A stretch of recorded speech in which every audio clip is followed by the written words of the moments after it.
Hello, എല്ലാവർക്കും നമസ്കാരം. നമ്മുടെ പുതിയൊരു വീഡിയോയിലേക്ക് വീണ്ടും സ്വാഗതം. അപ്പൊ ഇന്ന് നമ്മുടെ വീഡിയോ കുട്ടികളൊക്കെ സ്കൂളിൽ പോയിട്ട് അപ്പൊ രാവിലെ അമ്മു ചോറും പൊട്ടറ്റോ ഫ്രൈയും ആണ് കൊണ്ടുപോയിട്ടുള്ളത്.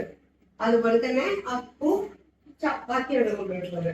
അപ്പൊ ഇനി വൈകുന്നേരം വരുമ്പോഴേക്കും ഞാനിന്നലെ ചൂര മേടിച്ചിട്ടുണ്ടായിരുന്നു. അപ്പൊ ആ ചൂര ഞാൻ ഇൻസ്റ്റയിൽ ഒരു വീഡിയോ കണ്ടു, ചൂര റോസ്റ്റ് ചെയ്യണത്. അപ്പൊ അതും പിന്നെ അതിൽ തന്നെ ഒരു കൂട്ടാനെ പറ്റിയിട്ട് പറയുന്നു, മുരിങ്ങയുടെ അല്ല സാമ്പാർ.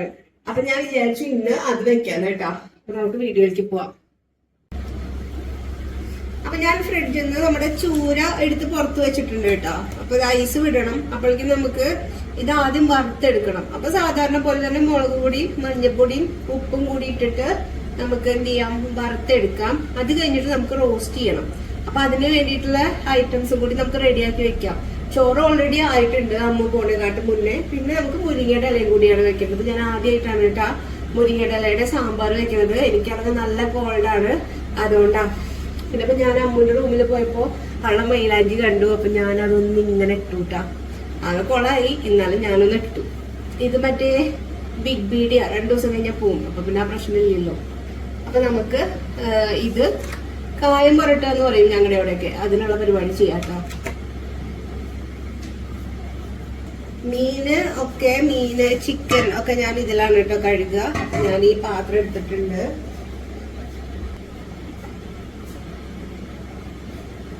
കുറച്ച് മഞ്ഞപ്പൊടി,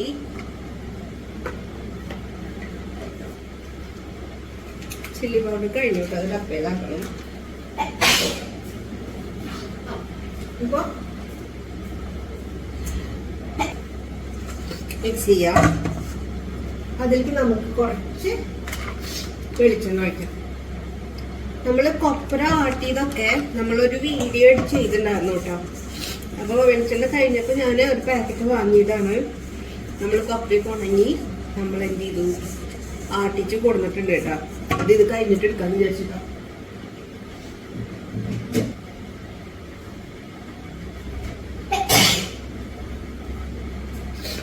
അപ്പൊ നമുക്ക് റോസ്റ്റ് ചെയ്യാൻ വേണ്ട സാധനങ്ങളൊക്കെ ഞാൻ എടുത്തിട്ടുണ്ട് കേട്ടോ. എനിക്ക് ഭയങ്കര ജലദോഷമാണ്, തുള്ളിക്കൊണ്ടിരിക്കുക ഞാൻ. അപ്പൊ ഞാനിവിടെ ചെയ്തിട്ടുണ്ട് കേട്ടോ. നമുക്കിത് വൃത്തിയാക്കാം. കാരണം എന്താ വെച്ചാ ഇനി എനിക്ക് പറയാനുള്ളത് എന്താ, ഞാന്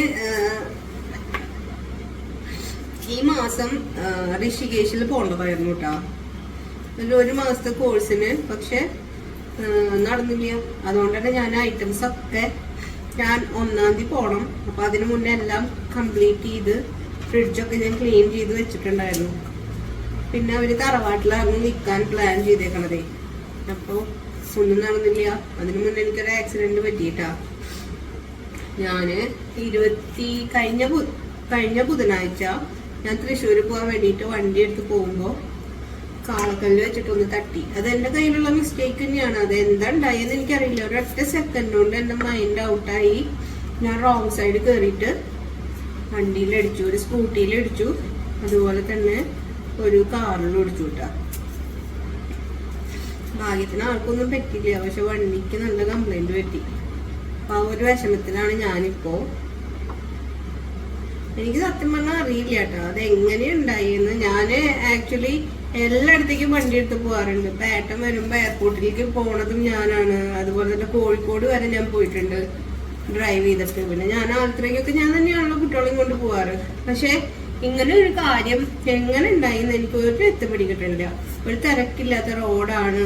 അപ്പൊ എല്ലാവരും പറയുന്നുണ്ട് ഉറങ്ങിപ്പോയിട്ടുണ്ടാവുമെന്ന്. പക്ഷെ ഉറങ്ങിപ്പോയൊരു ചാൻസും ഇല്ല. ഞാൻ പെട്രോൾ പമ്പിൽ കയറി, അതായത് ഇവിടെ നിന്ന് ഒരു 10-15 മിനിറ്റ് ഉള്ളൂ അങ്ങോട്ട്.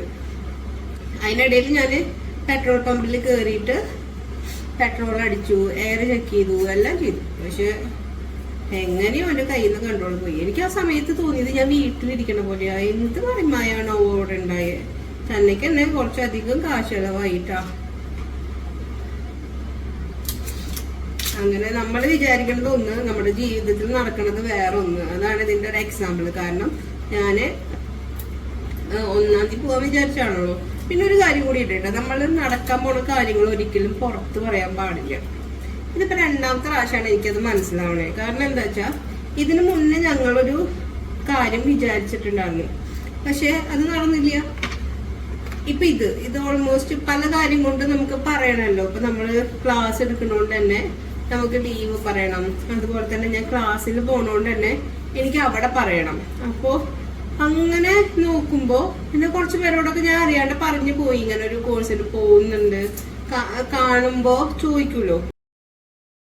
അപ്പൊ നമ്മള് ഈ വെച്ചിലേക്ക് നമ്മൾ ആര് വന്നിട്ടുണ്ട് തോന്നുന്നു. ഞാൻ പോയി നോക്കിട്ട്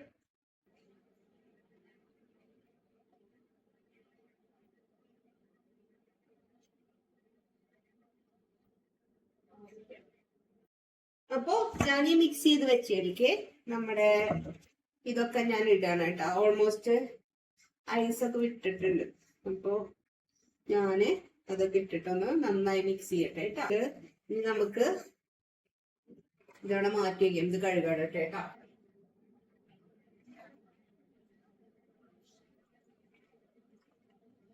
ഇത് നമുക്ക് ഉണ്ടോ നന്നായി മിക്സ് ആയിട്ടുണ്ട്. അപ്പൊ നമുക്കിത് കുറച്ചു നേരം എടുത്തു വെക്കണം. അപ്പൊ നമുക്ക് കഥ കണ്ടിന്യൂ ചെയ്യാട്ടോ. അങ്ങനെ ഞങ്ങള് ആക്സിഡന്റ് പറ്റി ഞാൻ ആകെ 2-3 ദിവസം എനിക്കിങ്ങനെ നമ്മുടെ ഹാർട്ട് ബീറ്റ് ഇങ്ങനെ എന്താ പറയാ ഹൈ ആയിരുന്നു. കാരണം എനിക്ക് വിഷമം വരിക, നമ്മളിങ്ങനെ കയ്യിൽ നിന്ന് പറ്റിപ്പോയല്ലോ, പിന്നെ എത്ര പൈസ അങ്ങനെ ചെലവാവും അങ്ങനെയൊക്കെ ആലോചിച്ച് എനിക്ക് ഭയങ്കര ടെൻഷൻ. 2-3 ദിവസം എനിക്ക് ഒരു സമാധാനം ഉണ്ടാവില്ല. അപ്പൊ പോവാനുള്ള പ്ലാൻ അങ്ങനെയൊക്കെ നടക്കുന്നുണ്ട്. അപ്പൊ ഏട്ടൻ പറഞ്ഞു എന്റെ ടെൻഷൻ കണ്ടിട്ട് എന്നാ ശരി നീ പോണ്ടായിപ്പോ നമുക്ക് പോസ്റ്റ്പോൺ ചെയ്യാം പറഞ്ഞു. എന്നാ ശരി അങ്ങനെ വിചാരിച്ചു. അപ്പോഴേക്കാണ് നമ്മുടെ ബാറ് തുടങ്ങണത്. അപ്പൊ ഏട്ടൻ എയർപോർട്ടിലാണല്ലോ വർക്ക് ചെയ്യണേ. അപ്പൊ വൈകുന്നേരം ആകുമ്പോഴേക്കും നമ്മള് പല ന്യൂസും കാണാണ്. നമ്മൾ ആകെ ടെൻഷൻ അടിച്ചേക്കുന്നു കേട്ടാ. അപ്പൊ നമ്മുടെ ന്യൂസ് നാട്ടില് പറയണത് പകുതി മുക്കാല് നമ്മളെ പേടിപ്പിക്കാൻ വേണ്ടിട്ടാ. സംഭവം കുവൈറ്റ് എയർപോർട്ടിൽ ഡ്രോൺ വീണിട്ടുണ്ട്. അപ്പോഴേക്കും ഏട്ടൻ വിളിച്ചു പറഞ്ഞു ഞാൻ ഡ്യൂട്ടി കഴിഞ്ഞ് ഒരു 20 മിനിറ്റ് കഴിഞ്ഞപ്പോഴാണ് അത് വീണത്, ചെറിയ ചെറിയ പ്രശ്നങ്ങളേ ഉള്ളൂ എല്ലാവർക്കും എന്നൊക്കെ. അപ്പൊ അതിനായിട്ടപ്പോ ഒരു സമാധാനം അല്ലേ. പിന്നെ ഈ നമ്മുടെ നാട്ടിലെ ന്യൂസ് ഏജൻസി പറയണ ന്യൂസൊക്കെ കേട്ട് നമുക്ക് ആകെ ടെൻഷനായി. ഞാൻ 2 ദിവസം സത്യം പറഞ്ഞാൽ ഉറങ്ങിയിട്ടില്ല കേട്ടോ. ഇപ്പൊ വലിയ കുഴപ്പമില്ല. പിന്നെ ഒന്നാമത് കുവൈറ്റിലെ കാര്യം എന്ന് പറഞ്ഞു കഴിഞ്ഞാൽ ഈ ആദ്യത്തെ ദിവസത്തിന്റെ പിറ്റേ ദിവസം തൊട്ടിട്ട് എല്ലാരും നോർമൽ തന്നെയായിരുന്നു. അവിടെ മുടക്കൂല്ല ഒന്നുമില്ല. എന്റെ ഫ്രണ്ടൊക്കെ ജോലിക്കൊക്കെ പോയിട്ടുണ്ടായിരുന്നു. ഏട്ടന് എയർപോർട്ടിൽ ഇങ്ങനെ കംപ്ലൈന്റ് പറ്റിയ കാരണം ഏട്ടന് പോണ്ടി വന്നില്ല. അപ്പൊ അങ്ങനെയാണ് അന്നത്തെ കാര്യങ്ങള്. അപ്പൊ നമുക്ക് എന്തെങ്കിലും വരാൻ വെച്ചിട്ടുണ്ടെങ്കിൽ വരും. പിന്നെ നമ്മൾ ഈ പ്രാർത്ഥനയും ഒക്കെ ഉള്ളതുകൊണ്ട് ചിലപ്പോ കണ്ണുമ്മ തട്ടാതെ പുരുകത്തുമ്മ തട്ടിപ്പോയി എന്ന് പറയില്ലേ, അതേപോലെ വന്നതാവെന്ന് വിചാരിക്കാം അല്ലെ. അപ്പൊ ഞാനിങ്ങനെ എനിക്കൊരു വിഷമം ഉണ്ടായിരുന്നു. കാരണം നമ്മുടെ ഗുരുവായൂർ ഉത്സവമാണ്, അതിന് എനിക്ക് പോകാൻ പറ്റില്ലല്ലോ. എല്ലാ പ്രാവശ്യം പോവാറുണ്ട്, തൊഴാറുണ്ട്, അവിടുത്തെ കഞ്ഞിയും പുഴുക്ക് കഴിക്കാറുണ്ട്, അങ്ങനെ അമ്മായി എത്തിച്ചേരാറൊക്കെ ഉണ്ട് കേട്ടോ. അപ്പൊ ഇപ്രാവശ്യം അത് ഉണ്ടാവില്ലല്ലോ എന്ന് ഒരു സങ്കടം ഉണ്ടായിരുന്നു. പക്ഷെ ഗുരുവായൂർ അപ്പൊ വിചാരിച്ചിട്ടുണ്ടാവും എന്നാ നീ ഇവിടെ നിക്ക്, നമ്മുടെ ഉത്സവമൊക്കെ കഴിഞ്ഞ് ആറാട്ടൊക്കെ കഴിഞ്ഞ് നീ പോയാൽ മതി എന്ന് വിചാരിച്ചിട്ടുണ്ടാവും. അങ്ങനെയല്ലേ നമുക്ക് വിശ്വസിക്കാൻ പറ്റുള്ളൂ അല്ലെ. അപ്പൊ ഞാൻ ഇത്രയും സാധനങ്ങൾ ക്ലീൻ ചെയ്തിട്ടുണ്ട്. ഇതൊന്ന് കഴുകിയിട്ട് ഞാൻ അരിയട്ടെ കേട്ടാ.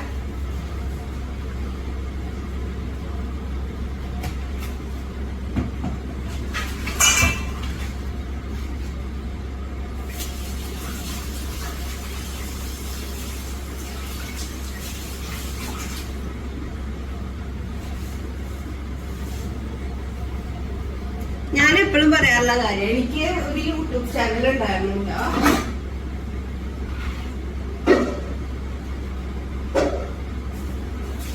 പറഞ്ഞ് മടുത്തിട്ടുള്ള കാര്യമാണ് കേട്ടോ. എനിക്കൊരു യൂട്യൂബ് ചാനൽ ഉണ്ടായിരുന്നു ഇതിനു മുന്നേ. അത് മോണിറ്റൈസേഷനൊക്കെ ആയി എനിക്ക് പൈസ കിട്ടിയതാണ് ഒരു പ്രാവശ്യം.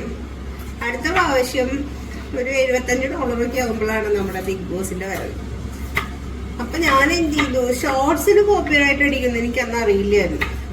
അപ്പൊ നമ്മുടെ രേണുസുധിയുടെ എൻട്രി ഉണ്ടല്ലോ ബിഗ് ബോസിലെ, അതെടുത്തിട്ട് ഞാൻ വീഡിയോ ഇട്ടു. അങ്ങനെ രേണുസുധിയുടെ കുറച്ച് ഭാഗങ്ങൾ, അല്ലാണ്ട് ഞാൻ വേറെ ഒന്നും ഇട്ടിട്ടില്ല. ഞാൻ വീഡിയോ ഇട്ടു.